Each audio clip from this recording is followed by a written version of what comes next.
ತಪ್ಪು ಒಪ್ಪಿಗೆ ಯಾರು ತಪ್ಪು ಮಾಡಿದ್ರೆ ಅವ್ರಿಗೆ ಶಿಕ್ಷೆ ಆಗ್ಬೇಕಷ್ಟೇ. ಅದರಲ್ಲಿ ಯಾವ ಎರಡು ಮಾತಿಲ್ಲ. ಅವರು ಅದರಲ್ಲಿ ಏನಾಗಿದೆ ಅವ್ರು ಮುಂಚಿಂದನೂ ಹೇಳ್ತಾ ಇದ್ದಿದ್ದು ಅಷ್ಟೇ, ನಮ್ಮ ಸ್ನೇಹ ಡಿಫ್ರೆಂಟ್, ಆದರೆ ಲಾ ಮುಂದೆ ನಾವೇನು ಹೇಳಕ್ಕಾಗಲ್ಲ.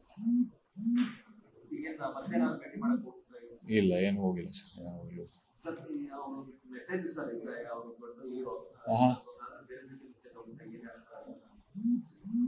ಇಲ್ಲ, ಅದೇ ಈಗ ಎಲ್ಲ ಇನ್ನೂ ಫೈನಲ್ ಜಡ್ಜ್ಮೆಂಟು ಅವೆಲ್ಲ ಡಿಸ್ಕಷನ್ಸು ಅವೆಲ್ಲ ಆರ್ಗ್ಯುಮೆಂಟ್ಸು ಅವೆಲ್ಲ ಆಗ್ಬೇಕಲ್ಲ. ಹಾಗೆ ಏನಾಗುತ್ತೆ ಅದನ್ನ ನೋಡ್ಕೊಂಡು ಅದ್ರ ಮೇಲೆ ಕಾಮೆಂಟ್ ಮಾಡೋದು.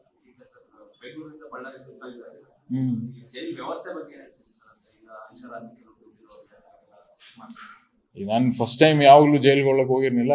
ಅವ್ರು ನೋಡಕ್ ಹೋದಾಗ ನಾವು ಫಸ್ಟ್ ಟೈಮ್ ಜೈಲ್ ನೋಡಿದ್ದು. ಬಟ್ ಅಂದ್ರೆ ನಾವೇನು ಒಳಗಡೆ ಕರ್ಕೊಂಡು ಹೋಗ್ಲಿಲ್ಲ. ಅಂದ್ರೆ ಜೈಲ್ ಎಲ್ಲಿ ಅವ್ರೆಲ್ಲಿ ಇರ್ತಾರೆ ಸೆಲ್ಗಳು,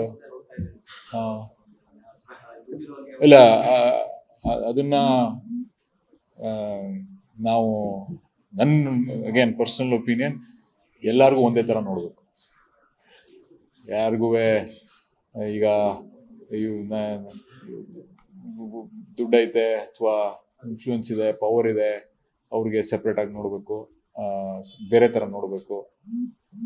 ತಪ್ಪು ಮಾಡಿರೋಂಥ ಮನುಷ್ಯ ಅಷ್ಟೇ. ಇಲ್ಲ ಸರ್, ನಮ್ಗೇನು ಆ ಥರದ್ದೇನು ಪರ್ಸನಲ್ ಆಗಿ ಕೇಸ್ ಬಗ್ಗೆ ಏನು ಮಾತಾಡ್ಲಿಲ್ಲ. ಜಸ್ಟ್ ಜನರಲ್ ಆಗಿ ಹೆಂಗಿದ್ದೀರಿ ಏನು ಅಂತ ಮಾತಾಡೋದು ಅಷ್ಟೇ. ಅಷ್ಟು ಬಿಟ್ರೆ ನೀನು ಮಾತಾಡೋದು.